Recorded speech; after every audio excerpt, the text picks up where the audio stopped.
প্রিয় শিক্ষার্থীরা, অনলাইন ক্লাসে সবাইকে স্বাগতম। আমি মোহনলাল ঢালি, সিনিয়র শিক্ষক, Motijheel model school and college, Basabo শাখা। আমি নবম দশম শ্রেণীর হিসাব বিজ্ঞান ক্লাস নিব। আজ আমরা হিসাব বিজ্ঞানের পঞ্চম অধ্যায়ের হিসাবের সৃজনশীল 3 নিয়ে আমরা আলাপ করব, অর্থাৎ 3-এর সমাধান করব। আজকের ক্লাসটি শিক্ষার্থীদের পাশাপাশি যেসব সম্মানিত অভিভাবক, সহকর্মী এবং আমার শুভাকাঙ্ক্ষীরা দেখছেন, সবাইকে শুভেচ্ছা জানিয়ে আমি আমার ক্লাস শুরু করছি। প্রিয় শিক্ষার্থীরা, আশা করি তোমরা তোমাদের পাঠ্য বই, কলম, খাতা, পেন্সিল, ক্যালকুলেটর এগুলো নিয়েই তোমরা পড়তে বসেছ। পাশাপাশি একটা কথা খেয়াল রাখবে, তোমাদের সহপাঠীদের উৎসাহিত করার জন্য অনলাইন ক্লাসে এই সময়ে তোমরা একটু ক্লাসটা শেয়ার করবে এবং তাদেরকে ক্লাস দেখার জন্য একটু উদ্বুদ্ধ করবে। আসো আমরা আজকের পাঠে যাই। আমরা আজকে সৃজনশীল 3-এর তোমাদের পাঠ্য বইটা নাও। পাঠ্য বইয়ের পৃষ্ঠা 58, পঞ্চম অধ্যায়ের সৃজনশীল 3-এ আমরা একটা উদ্দীপক দেওয়া আছে। সেই উদ্দীপকের ক, খ, গ এর আমরা সমাধান করব। অর্থাৎ এই ক, খ, গ এ যে প্রশ্ন 3টা আছে, এই প্রশ্ন 3টার সমাধান করাই আজকে আমাদের শিখন ফল। তাহলে আমরা আজকে আগে একটু উদ্দীপকটা পড়ি, তারপরে আমরা কি করতে হবে সেটা আমরা পরে আলাপ করি। উদ্দীপকটা আমি তোমাদের সুবিধার জন্য, ক্লাসটা একটু ভালোভাবে নেওয়ার জন্য একটু লিখে রেখেছি, তোমরা একটু খেয়াল করো। পৃষ্ঠা 58 তোমাদের পাঠ্য বইয়ের বইতেও আছে, তোমরা আমার বোর্ডের দিকে তাকালেও দেখতে পাবে। 3 নম্বর প্রশ্নটা আগে আমরা উদ্দীপকটা পড়ি। রড ও সিমেন্টের পাইকারি ব্যবসায় প্রতিষ্ঠান মেসার্স পদ্মা স্টিলের 2017 সালের মার্চ মাসের কতিপয় লেনদেন নিম্নরূপ। মার্চ 2, 1000 ব্যাগ সিমেন্ট ক্রয় 4 লক্ষ টাকা। মার্চ 6, রড ও সিমেন্ট পরিমাপের জন্য নতুন স্কেল ক্রয় 40,000 টাকা। মার্চ 9, পূর্বের পাওনা বাবদ চেক প্রাপ্তি 2 লক্ষ টাকা। মার্চ 15, ব্যাংক হতে উত্তোলন 1,50,000 টাকা। মার্চ 18, রেজা ট্রেডার্সের নিকট 200 ব্যাগ সিমেন্ট বিক্রয় 1 লক্ষ টাকা। মার্চ 20, 100 টন রড আনার জন্য ট্রাক ভাড়া প্রদান 25,000 টাকা। 26, রেজা ট্রেডার্স হতে 10 ব্যাগ সিমেন্ট ফেরত এলো। মার্চ 28, রড ও সিমেন্ট আনা নেওয়ার জন্য একটি মোটর ভ্যান ক্রয় এত টাকা। কত টাকা? 2,20,000 টাকা। আমরা জানি যে কোনো প্রতিষ্ঠানের যে জিনিসের ব্যবসায় করে, অর্থাৎ যে জিনিসের ক্রয় বিক্রয়ের মাধ্যমে ব্যবসায় প্রতিষ্ঠান পরিচালনা করে, সেই সব জিনিস ক্রয়ের ক্ষেত্রে আমরা সেই সব লেনদেনে সেই সব জিনিস ক্রয়ের ক্ষেত্রে আমরা ক্রয় হিসেবে লিপিবদ্ধ করি এবং বিক্রয়ের ক্ষেত্রে আমরা বিক্রয় হিসেবে লিপিবদ্ধ করি। যেহেতু এটা একটা প্রতিষ্ঠান, এটা রড সিমেন্ট ইত্যাদি পাইকারি ব্যবসায় প্রতিষ্ঠান, যখন রড সিমেন্ট কোনো উৎপাদনকারীর থেকে ক্রয় করবে তখন তাকে আমরা ক্রয় হিসেবে লিপিবদ্ধ করব। আবার এই ধরনের কোনো জিনিস যখন বিক্রয় করবে তখন আমরা সেই হিসাবটাকে বিক্রয় হিসাবে লিপিবদ্ধ করব। তাহলে আজকে এসে যাই আমরা ক নং প্রশ্নে। উপর্যুক্ত তথ্য হতে, উপর্যুক্ত অর্থাৎ এই তথ্যগুলো হতে ব্যয় হিসাবের পরিমাণ নির্ণয় করো, কতে আছে। আমরা সেটাই আগে দেখি যে এখানে ব্যয় হিসাব কি। আমরা জানি একটা ব্যবসায় প্রতিষ্ঠান পরিচালনা করার জন্য নিয়মিত যে ব্যয়গুলো হয়, অর্থাৎ পরিচালন ব্যয়টাই সহ যে ব্যয়গুলো হয় বিশেষ করে, সেই ব্যয়গুলো শুধু ব্যয় হবে। এখানে আমরা দেখতে পাচ্ছি ক্রয় একটা ব্যয়, আমরা জানি এটা মূলধন জাতীয় ব্যয়। আমরা মূলধন জাতীয় ব্যয় এখানে উল্লেখ করে, যেহেতু ব্যয় বলেছে আমরা এটাকে মুনাফা জাতীয় ব্যয় ধরে নিব। এজন্য আর একটা ব্যয় আছে কয় তারিখে? ট্রাক ভাড়া, যেটা এই ট্রাক ভাড়া। আর বাকিগুলো একটাও ব্যয় না। তাহলে শুধু আমরা এই 2টা ব্যয়ের হিসাব লিপিবদ্ধ করব ক নং প্রশ্নোত্তরের জন্য। আমি সময় বাঁচানোর জন্য একটা প্রশ্নের সমাধান আমি করে রেখেছি, তোমরা দেখো। 3-এর ক, ব্যয় হিসাবের পরিমাণ নির্ণয়। তোমরা ইচ্ছা করলে 1টা টাকার ঘরও দিতে পারো, এখানে 2টা টাকার ঘরও দেওয়া যায়। তারিখ, বিবরণ, টাকা। তাহলে মার্চের 2 তারিখে যেহেতু ব্যয়ের পরিমাণ, এখানে 1000 ব্যাগ সিমেন্ট, আমাদের 1000 ব্যাগ স্কোরটা প্রয়োজন নেই, আমাদের দরকার শুধু টাকার পরিমাণটা। টাকার পরিমাণটা এখানে দেওয়া আছে 4 লক্ষ টাকা। তাহলে আমরা লিখব সিমেন্ট ক্রয় 4 লক্ষ টাকা। যেহেতু এখানে বিবরণ, এখানে আমরা পুরা লেনদেনের বিবরণটাই লিখতে পারি। হিসাব যখন লিখব তখন আমরা হিসাবের নামটাই লিখব। এরপরে আছে রড আনার জন্য 20 তারিখে আরেকটা আছে। কোনটা তোমরা দেখো, এই 2টা আছে ব্যয় হিসাব, আমি একটু চিহ্নিত করে দেই, এইটা আর 20 তারিখেরটা, এই 2টা হিসাব আমরা এখানে লিপিবদ্ধ করেছি। রড আনার জন্য ট্রাক ভাড়া প্রদান, আমরা এটাকে শুধু ট্রাক ভাড়া প্রদানও কিন্তু লিখতে পারি। এটা আমি যখন রড আনার জন্য ট্রাক ভাড়া প্রদান লিখেছি, শুধু এতটুকু লিখলেও কিন্তু হবে যে ট্রাক ভাড়া প্রদান 25,000 টাকা। আমরা যোগ করে দিব 4,25,000, তাহলে 4,25,000। আশা করি এ কয়ের অঙ্কটা সহজ। হ্যাঁ, আর তোমরা এটা সবাই পারো আমার জানা মতে। এটা তোমরা খাতায় তুলেও নিয়েছো। আমরা কিন্তু এরপরে আমরা খ নাম্বারে চলে যাবো, সৃজনশীল প্রশ্নোত্তরে। বলেছে মার্চ 2 থেকে মার্চ 15 তারিখের লেনদেনগুলো হতে হিসাবের শ্রেণী উল্লেখ সহ ডেটর ক্রেডিটর নির্ণয় করো। দেখো কি কি করতে বলেছে। মার্চ 2 থেকে 15, আমি একটু সুবিধার্থে চিহ্নিত করার সুবিধার্থে আমি মার্চ 2 থেকে 15গুলো আমি একটু নীল কালি দিয়ে লিখে রেখেছি, যাতে আমাদের এখানে বুঝতে তাড়াতাড়ি সুবিধা হয়। এই লেনদেনগুলোকে আমাদের কি করতে বলেছে, হিসাবের শ্রেণী উল্লেখ সহ ডেটর ক্রেডিটর। দেখো হিসাবের শ্রেণীও দেখাতে হবে, আবার ডেটর ক্রেডিটর, ডেবিট ক্রেডিট ডেটর ক্রেডিটর একই জিনিস, অর্থাৎ গ্রহীতা দাতা, এটা উল্লেখ করতে হবে। আমরা আসি তাহলে 3-এর খ নং প্রশ্নোত্তরের জন্য আমরা সবাই প্রস্তুতি নেই।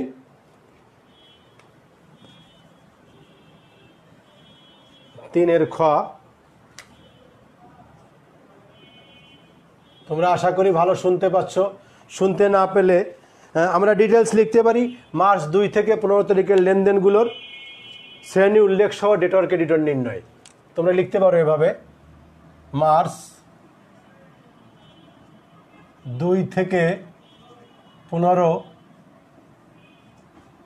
তারিখ পর্যন্ত লেনদেনগুলোর যা বলেছে তাই লিখব। হিসাবের শ্রেণী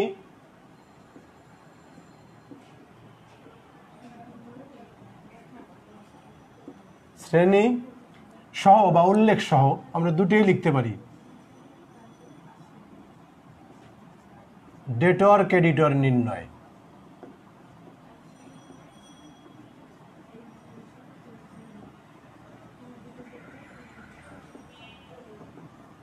এতটুকুন। এবার আমরা ছকটা কিভাবে আঁকবো, যেহেতু আমাদের তারিখের ঘর লাগবে, লাগবে ডেটর ক্রেডিটরের ঘর, লাগবে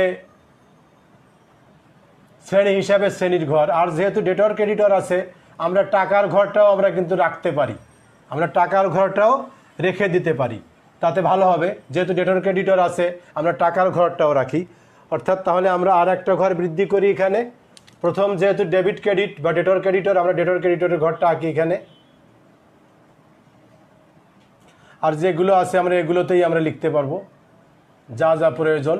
আমরা প্রথম ডেটর ক্রেডিটরই লিখি, আর এখানে আমরা লিখব যেহেতু হিসাবের শ্রেণী, তা প্রত্যেকটা লেনদেনে 2টা হিসাব বা পক্ষ থাকে, এই জন্য এখানে হিসাব বা পক্ষ বা সংশ্লিষ্ট হিসাব বা পক্ষ লেখা যায়, আমরা সেটা লিখব। তারপরে এখানে লিখব ডেটর অবলিক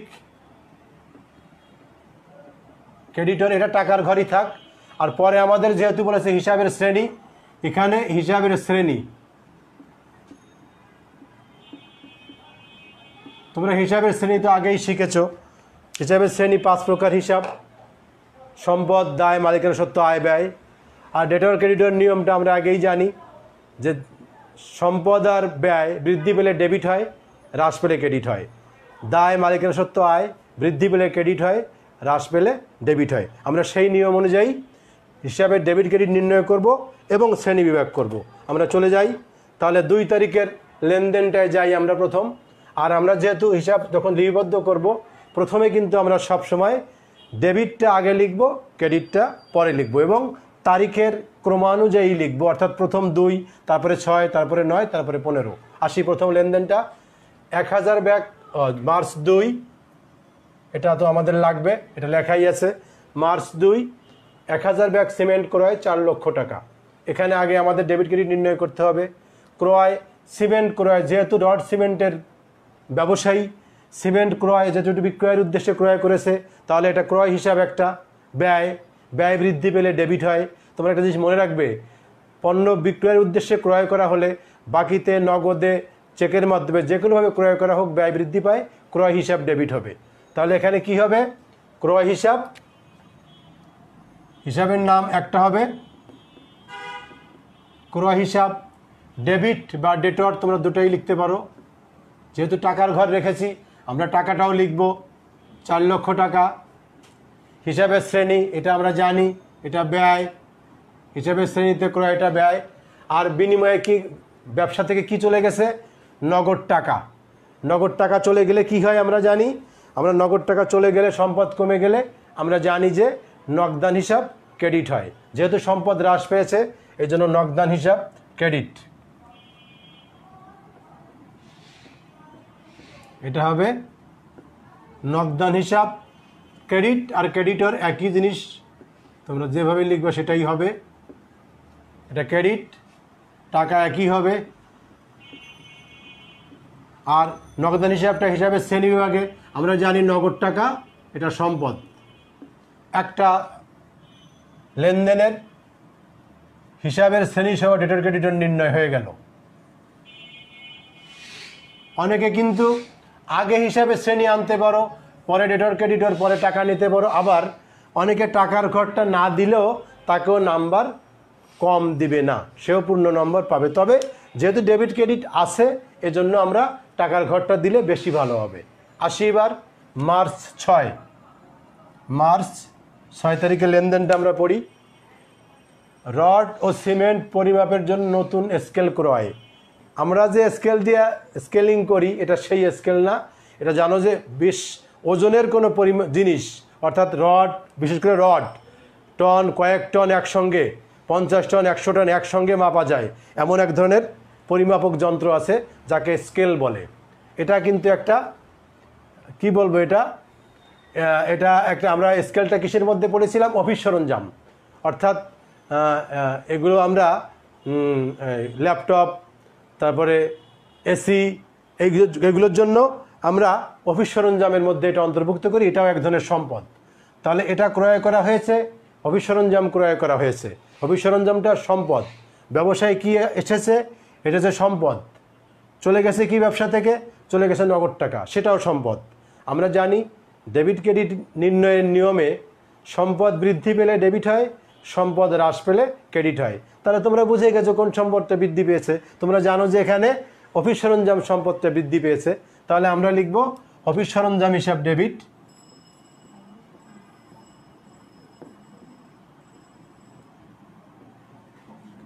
সরঞ্জাম হিসাব ডেটর বা ডেবিট, তোমরা দুটোই লিখতে পারো, যেটা ইচ্ছা লিখবা। টাকা আছে কত? টাকা আছে 40,000। এটা সম্পদ হিসাবে শ্রেণী বিভাগে আমরা জানি। তোমরা কথা শুনতে না পারলে, বুঝতে না পারলে একটু কমেন্টস করে জানাবে, তাহলে আমি সেটা সংশোধন করার চেষ্টা করব। আর ক্রেডিট হবে নগদান হিসাব, এটা ক্রেডিটর। এটাও 40,000 টাকা হবে। এটাও আমরা শ্রেণী বিভাগে আমরা জানি এটাও সম্পদ। তো দাগ দিয়ে দেই। এবার মার্চের 9। মার্চের 9 তারিখের লেনদেনটা কি আছে? পূর্বের পাওনা বাবদ চেক প্রাপ্তি। পূর্বের পাওনা, যার কাছে টাকা পাওয়া যাবে তাকে কি বলা হয়? পাওনা টাকা। কিন্তু তাকে আমরা কি নামে হিসাবভুক্ত করে থাকি? হিসাবভুক্ত করে থাকি দেনাদার হিসাব অথবা প্রাপ্য হিসাব। অর্থাৎ যার কাছে টাকা পাওয়া যাবে, বাকিতে বিক্রি করা হয়েছিল, তার কাছ থেকে কি পাওয়া গেছে? চেক প্রাপ্তি। চেক হিসাব নামে কোনো হিসাব হবে না। চেকটা কোথায় যাবে? ব্যবসায় আসছে, কিন্তু ব্যবসায় তো আর চেক, ব্যবসার কোথায় জমা হবে? চেকটা আমরা জানি ব্যাংকে, যে চেক প্রতিষ্ঠানের যে ব্যাংক হিসাব আছে সেই ব্যাংক হিসাবে চেকটা জমা হবে। তাহলে ব্যাংক হিসাব বৃদ্ধি পাবে, যার জন্য সম্পদ বৃদ্ধি পাবে। তাহলে সম্পদ বৃদ্ধি পেলে আমরা জানি হিসাব ডেবিট ক্রেডিট নির্ণয়ে সম্পদ বৃদ্ধি পেলে ডেবিট হয়। তাহলে এখানে ব্যাংক হিসাব ডেবিট হবে। আর আসছে কোত্থেকে চেকটা? পাওনা যার কাছে পেতাম, তার নাম কি? তার নাম কিন্তু প্রাপ্য হিসাব অথবা দেনাদার হিসাব। তোমরা জানো এই দুইটা নামে, যে নামে বলো, যখন পাওনা টাকা কেউ পরিশোধ করে দেয় তখন কিন্তু সম্পদ কমে যায়।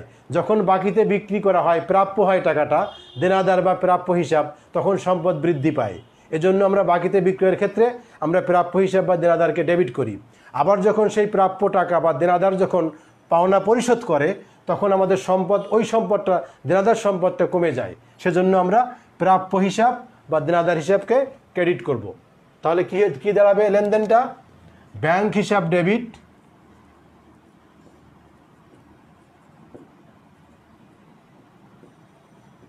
বা ব্যাংক হিসাব ডেটর, টাকা কত আছে?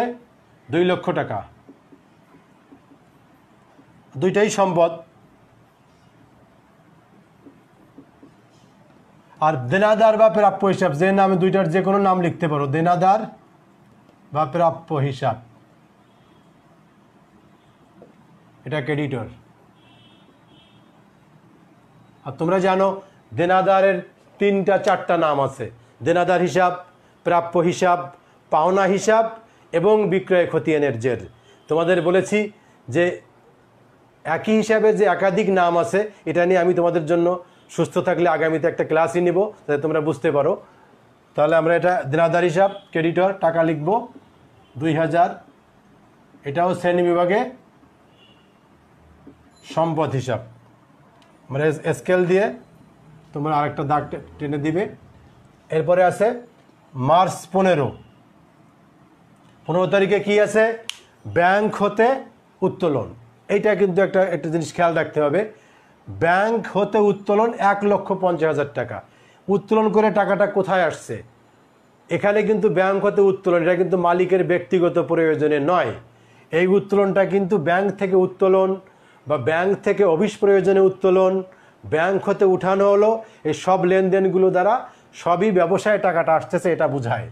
তাহলে ব্যবসায় যদি টাকাটা আসে, এটা ব্যক্তিগত প্রয়োজনে উত্তোলন নয়, এটা ব্যবসার প্রয়োজনে উত্তোলন।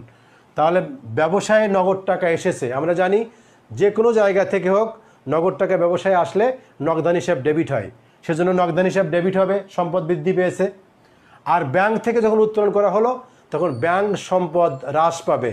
আমরা জানি সম্পদ বৃদ্ধি পেলে ডেবিট, সম্পদ হ্রাস পেলে ক্রেডিট। তাহলে যে সম্পদ বৃদ্ধি পেয়েছে আমরা সেই সম্পদকে ডেবিট করব, আর যে সম্পদ হ্রাস পেয়েছে সেই সম্পদকে ক্রেডিট করব। আশা করি তোমরা নিজেরাই এটা পারবে। অর্থাৎ নগদান হিসাব ডেবিট, ব্যাংক হিসাব ক্রেডিট, দুটোই সম্পদ হিসাবে শ্রেণী বিভাগে। নগদান হিসাব ডেটর, টাকা আছে 1,50,000 টাকা, এটা হিসাবে শ্রেণী বিভাগে এটা সম্পদ। আর টাকা আসছে কোত্থেকে? ব্যাংক সম্পদ কমে গেছে, তাহলে ব্যাংক সম্পদ হিসাব, ব্যাংক হিসাব ক্রেডিট। টাকা একই হবে, এটাও হিসাবে শ্রেণী বিভাগে, এটাও সম্পদ। এখানে দাগ দিবে, নিচেটা তোমরা মুছে ফেলবে। তাহলেই আমাদের মার্চের 2 থেকে 15 থেকে লেনদেনগুলো হিসাবের শ্রেণী উল্লেখ সহ আমরা ডেবিট ক্রেডিট নির্ণয় করে ফেলেছি। অর্থাৎ ডেবিট ক্রেডিট আমরা আগে লিখেছি, টাকা লিখেছি, শ্রেণীটা আমরা পরে দেখিয়েছি। আশা করি তোমরা সুন্দরই বুঝতে পেরেছো। অনেকেই আগেই পারো আমি জানি, হ্যাঁ। আর তোমাদের আবার বলি, যারা তোমাদের বন্ধুরা আছে তারাও যাতে ক্লাসে যুক্ত হয়, তোমরা তাদেরকে একটু নক করবে, একটু তাদের উদ্বুদ্ধ করবে ক্লাস করার জন্য। কারণ আমাদের কিন্তু আজকে আশা করি এই হিসাব অধ্যায় শেষের মাধ্যমে আমাদের 9ম শ্রেণীর অর্ধবার্ষিক পরীক্ষার সিলেবাস শেষ হচ্ছে। যদি সুস্থ থাকি তাহলে আগামী সপ্তাহ থেকে আমাদের বার্ষিক পরীক্ষার যে সিলেবাসের যে অংশ আমরা সেগুলো শুরু করব। আসো এবার আমরা গ নাম্বার প্রশ্ন উত্তরের জন্য এগিয়ে যাই। এটাতে কি করতে বলেছে? গতে করতে বলেছে, আমি এখানে লিখে রেখেছি মার্চ 18 থেকে মার্চ 28 তারিখের লেনদেনগুলোর কারণ সহ ডেটর ক্রেডিটর নির্ণয়। দেখো এখানে শুধু কারণটা বৃদ্ধি পেয়েছে, হিসাবে শ্রেণীটা বলে নাই। ডেটর ক্রেডিটর থাকবে, টাকা থাকবে। আর এখানে মার্চ কত থেকে? মার্চ 18 থেকে 28। তোমরা একটু লেখো, এটা গ নাম্বার। লেনদেনগুলোর কারণ সহ ডেটর ক্রেডিটর নির্ণয়। লেনদেনগুলোর আমরা এখানে লিখব কারণ সহ, শুধু এতটুকু কারণ সহ ডেটর ক্রেডিটর নির্ণয়। এখন কি লিখলে হবে, শুধু আগে যা আছে সবই ঠিক থাকবে। তোমরা এমন করেই 5টা ঘর কলাম নিয়ে, অর্থাৎ 5টা ছকের ঘর করবে। তারিখ, হিসাব বা পক্ষ, ডেটর ক্রেডিটর, টাকাটা লিখলামই আগে আমরা, পরে আমরা কারণটা পরে লিখি। কারণ অর্থাৎ ডেটর ক্রেডিটর নির্ণয়ের কারণ, কেন ডেবিট করলাম, কেন ক্রেডিট করলাম, সে কারণটা আমরা উল্লেখ করব। এবার আমরা আগের লেখাটা আশা করি তোমরা সবাই তুলতে পেরেছ। আমরা এবার এটা মুছে ফেলি।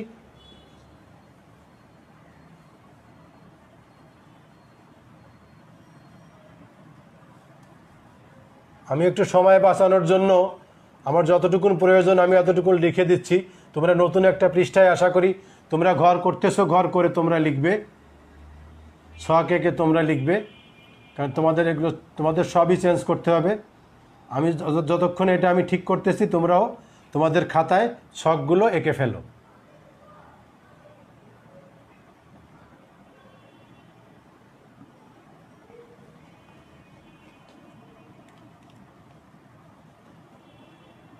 এতটুকুন আগে তোমরা এঁকেও নিতে পারো, এতটুকুনি আমাদের হয়ে যাবে, আমরা জানি এতটুকুনি আমাদেরও লাগবে। কয় তারিখ আমি দেখো কালো কালি দিয়ে আমার যে প্রশ্নটা লিখে রেখেছিলাম আমি কালো কালি দিয়ে লিখছিলাম, অর্থাৎ এই লেনদেনগুলোকে কারণসহ ডেবিট ক্রেডিট নির্ণয় করতে হবে। এই কয়টা লেনদেন কারণসহ ডেবিট ক্রেডিট নির্ণয় করতে হবে। কত তারিখ আমরা তারিখগুলো লিখে ফেলতে পারি। 18, 20, 26, 28, 18, 20, 26, 28। আসি আমরা তাহলে গ নাম্বার প্রশ্নের সমাধানে আমরা আসি। 18 তারিখ দিয়ে আমাদের শুরু হবে, মার্চের 18। রেজা ট্রেডার্সের নিকট 200 ব্যাগ সিমেন্ট বিক্রয় 1 লক্ষ টাকা। দেখো, বিক্রয়ের ক্ষেত্রে বা ক্রয়ের ক্ষেত্রে যদি কোনো ব্যক্তি বা প্রতিষ্ঠানের নাম উল্লেখ থাকে আর যদি নগদ বা চেক উল্লেখ না থাকে তাহলে এটা বাকিতে ধরে নিতে হবে। তাহলে অবশ্যই এটা বাকিতে বিক্রয় করা হয়েছে কার কাছে? রেজা ট্রেডার্সের নিকট। সিমেন্ট বিক্রয়, আমরা সিমেন্ট ক্রয় করেছিলাম বিক্রয়ের উদ্দেশ্যে, এই জন্য এখানে আমরা সিমেন্ট হিসাব লিখব না, আমরা লিখব এটা বিক্রয় হিসাব। তাহলে এখানে 2টা পক্ষ আছে এই লেনদেনটাতে, আমরা জানি একটা বিক্রয় হিসাব আয়, যেটা আয় বৃদ্ধি পায়, আর একটা রেজা ট্রেডার্সের নিকট যখন বাকিতে বিক্রয় করা হলো, যার কাছে বাকিতে বিক্রয় করা হয় তার কাছে টাকা পাওয়া যাবে, অর্থাৎ প্রাপ্য হিসাব বা দেনাদার হিসাব, সেটা সম্পদ বৃদ্ধি পাবে। আমরা জানি সম্পদ বৃদ্ধি পেলে ডেবিট হবে, সেজন্য এখানে প্রাপ্য বা দেনাদার হিসাব বা রেজা ট্রেডার্স হিসাব ডেবিট, আর সিমেন্ট এটা বিক্রয় হিসাব, যেহেতু আয় বৃদ্ধি পেলে ক্রেডিট হয়, আমরা তাই বিক্রয় হিসাব ক্রেডিট করব। যেহেতু এটা রড সিমেন্টের দোকান, এই জন্য এখানে সিমেন্ট বিক্রয়ের জন্য আমরা কিন্তু বিক্রয় হিসাবে লিপিবদ্ধ করব, তোমাদের আগেও আমি বলেছি। তাহলে আমরা এখানে প্রাপ্য হিসাবও লিখতে পারি, দেনাদার হিসাবেও লিখতে পারি। আমি প্রাপ্য হিসাব লিখি, তাহলে প্রাপ্য। আর একটু ভালো হয়, যেহেতু রেজা ট্রেডার্স নামটা আছে, আমরা একটু যদি ব্র্যাকেটে এটা লিখে রাখি তাহলে আর একটু ভালো হবে। রেজা ট্রেডার্স হিসাব ডেটর বা ডেবিট, টাকা আছে কত? 1 লক্ষ টাকা। আমরা এটা কেন ডেবিট করলাম? কারণ আমরা এটা এই জন্য ডেবিট করেছি যে সম্পদ বৃদ্ধি পেয়েছে, তাহলে লিখতে হবে সম্পদ বৃদ্ধি, এটাই কারণ কিন্তু। আর আমরা কি ক্রেডিট করব? বিক্রয় হিসাব। বিক্রয় হিসাব কেন ক্রেডিটর করেছি আমরা? টাকা একই হবে, দুতরফা দাখিলে পদ্ধতির নিয়ম অনুযায়ী প্রতিটা লেনদেনে 2টা পক্ষ 2টা হিসাব, একটা হিসাব দ্বারা যে পরিমাণ টাকা ডেবিট করা হয় আর একটা হিসাব দ্বারা সেই একই পরিমাণ টাকা ক্রেডিট করা হয়। আমরা হিসাব বিজ্ঞানে কিন্তু সমস্ত লেনদেনগুলো দুতরফা দাখিলা পদ্ধতি একটা বিজ্ঞানসম্মত পদ্ধতি, এই পদ্ধতি অনুযায়ী লেনদেন লিপিবদ্ধ করে থাকি, এখনও তাই করতেছি আমরা। এটার কারণ কি? বিক্রয় হিসাব ক্রেডিট, আয় বৃদ্ধি, আয় বৃদ্ধি। আমাদের 18 তারিখের লেনদেনটি অর্থাৎ কারণ সহ ডেবিট ক্রেডিট নির্ণয় হয়ে গেল। এবার আমরা যাব 20 তারিখে। 20 তারিখে আছে 100 টন রড আনার জন্য ট্রাক ভাড়া প্রদান। কত টাকা? 25,000 টাকা। আমাদের টাকাটাই ব্যাপার, আর কোন খাতে খরচ হয়েছে এটা? আসলে এটা পণ্য ক্রয়ের জন্য পরিবহন খরচ, সেজন্য এটাকে আমরা নাম দিয়ে থাকি কি ক্রয় পরিবহন বা বহি পরিবহন বা ক্রয় পরিবহন খরচ হিসাব অথবা পরিবহন খরচ হিসাবে বলতে পারি। যেহেতু এটা একটা ব্যয়, আর ব্যয় বৃদ্ধি পেলে ডেবিট হয়, আর ব্যবসা থেকে চলে গেছে নগদ টাকা, নগদ টাকা চলে গেলে সম্পদ হ্রাস পেয়েছে, এজন্য নগদান হিসাব ক্রেডিট হবে। সেজন্য আমরা লিখতে পারি পরিবহন খরচ, ক্রয় পরিবহন খরচ হিসাব ডেবিট, অথবা পরিবহন খরচও লিখতে পারো তোমরা, অথবা ক্রয় পরিবহন হিসাব তা লিখলেও হবে। এখানে খরচ লিখলেও হবে, না লিখলেও সমস্যা নেই। ক্রয় পরিবহন খরচ হিসাব ডেবিট, টাকা আছে কত 25,000 টাকা, আর যেহেতু নগদ টাকা চলে গেছে এটা কেন ডেবিট হবে? ব্যয় বৃদ্ধি পেয়েছে সেজন্য ডেবিট, কারণটা আমরা লিখব ব্যয় বৃদ্ধি। আর সম্পদ নগদ টাকা চলে গেছে সেজন্য নগদান হিসাব ক্রেডিট হবে। আমরা লিখব নগদান হিসাব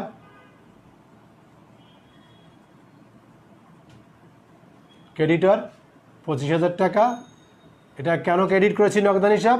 সম্পদ হ্রাস বা কমে যাওয়াকে সম্পদ হ্রাস কারণে কিন্তু ডেবিট ক্রেডিটের কারণে কিন্তু এই সম্পদ বৃদ্ধি সম্পদ অর্থাৎ যে 5টা হিসাব আছে, ব্যয় বৃদ্ধি ব্যয় হ্রাস, আয় বৃদ্ধি আয় হ্রাস, মালিকানা সত্ত্ব বৃদ্ধি মালিকানা সত্ত্ব হ্রাস, দায় বৃদ্ধি দায় হ্রাস, কারণগুলো কিন্তু এগুলোই আসবে, এর মধ্যেই থাকতে হবে।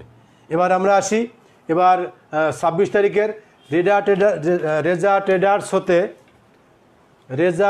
হতে 10 ব্যাগ সিমেন্ট ফেরত হলো। দেখো আমরা নিয়ম অনুযায়ী আগে পড়েছি যে কোনো ঘটনা লেনদেন হতে হলে অবশ্যই আর্থিক অবস্থার পরিবর্তন হতে হবে। এখানে কোনো টাকার অঙ্ক কিন্তু আমরা দেখতেছি না। 10 ব্যাগ সিমেন্ট ফেরত হলো, কিন্তু 10 ব্যাগ সিমেন্ট কার থেকে? রেজা ট্রেডার্স থেকে। দেখো রেজা ট্রেডার্সের নিকট 200 ব্যাগ সিমেন্ট বিক্রি করা হয়েছিল, 200 ব্যাগ সিমেন্ট 1 লক্ষ টাকা, সেখান থেকে 10 ব্যাগ ফেরত এসেছে।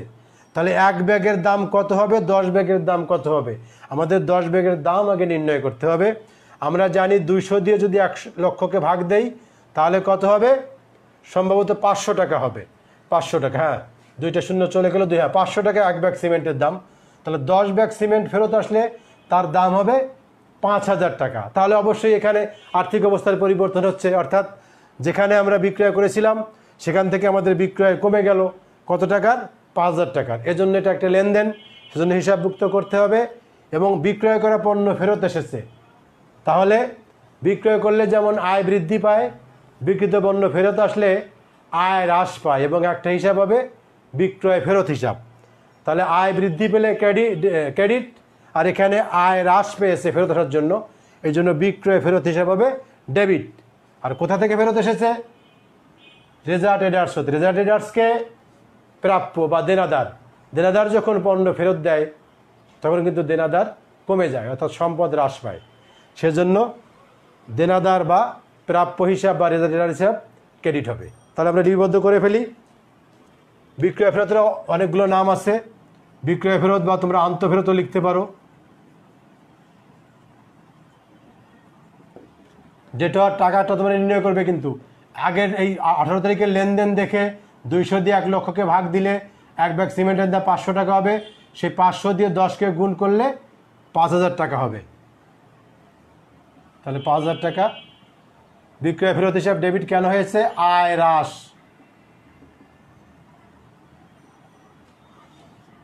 আর প্রাপ্য হিসাব বা রেজা ট্রেডার্স, প্রাপ্য তোমরা রেজা ট্রেডার্স ব্র্যাকেটে লিখে রাখবে।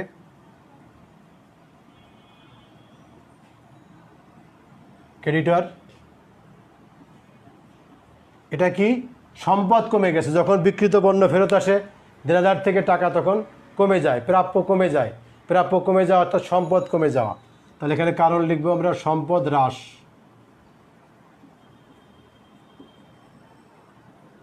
সর্বশেষ আইটেমটা রড, 28 তারিখ রড সিমেন্ট আনা নেওয়ার জন্য একটি মোটর ভ্যান ক্রয়।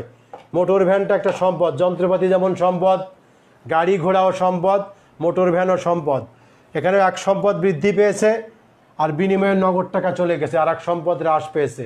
যে সম্পদ বৃদ্ধি পেয়েছে তাকে করব ডেবিট, যে সম্পদ হ্রাস পেয়েছে তাকে করব ক্রেডিট। তাহলে কোন সম্পদ বৃদ্ধি পেয়েছে? Motor van. ডেবিট কত টাকা? 2,20,000 টাকা। এই সম্পদটা বৃদ্ধি পেয়েছে, এই জন্য এখানে আমরা ডেবিট করেছি। কারণ লিখব সম্পদ বৃদ্ধি, আর বিনিময়ে চলে গেছে কি? নগদ টাকা, তাহলে নগদান হিসাব ক্রেডিটর 2,20,000 টাকা, এটা সম্পদ হ্রাস পেয়েছে, সম্পদ হ্রাস। তাহলে আমাদের কিন্তু লেনদেন হিসাবভুক্ত হয়ে গেল, অর্থাৎ কারণ সহ ডেটর ক্রেডিটর নির্ণয় করা হয়ে গেল। আশা করি তোমরা হিসাব অধ্যায়টা সবই যেসব অঙ্ক তোমরা করেছো এ পর্যন্ত, 3টাই আমি 2টা তোমাদের করিয়ে দিয়েছি, তোমরা নিজেরা একটা করেছো। আশা করি এই অধ্যায়ে যে কোনো অঙ্ক তোমরা এখন করতে পারবে। তোমাদের একটা বাড়ির কাজ দিব, তোমরা একটু বাড়ির কাজটা লিখে নিবে। আমি একটু উপরে জায়গা ফাঁকা করে আমি এখানে তোমাদের বাড়ির কাজ লিখে দেই। তোমরা পাঠ্য বইয়ের এক ভালো অঙ্ক আছে কাজে, এবং আমাদের পাশাপাশি বহু নির্বাচনী পরীক্ষার বহু নির্বাচনী প্র্যাকটিসের জন্য আমাদের সেটাও পড়তে হবে। সেজন্য তোমরা বইয়ের অনুশীলনীর যে বই নির্বাচনী প্রশ্নগুলো আছে সেগুলো তোমরা পড়বে। এবার তোমাদের বাড়ির কাজ,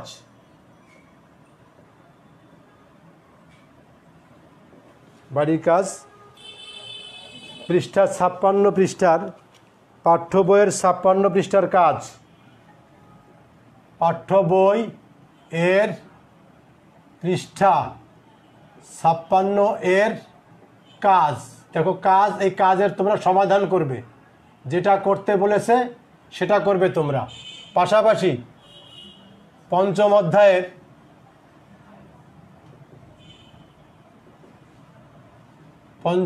অধ্যায়ের অনুশীলনীর বহু নির্বাচনী অভিক্ষা 1 থেকে 15 পর্যন্ত তোমরা পড়বে, 1 থেকে 15। এটাও এইচডব্লিউ করবে তোমরা। এই বাড়ির কাজ এটা তোমরা করে তোমাদের বিষয় শিক্ষককে দেখাবে। আশা করি সবাই তোমরা খাতায় তুলে নিয়েছো। আমরা আজকে হিসাব অধ্যায় শেষ করলাম।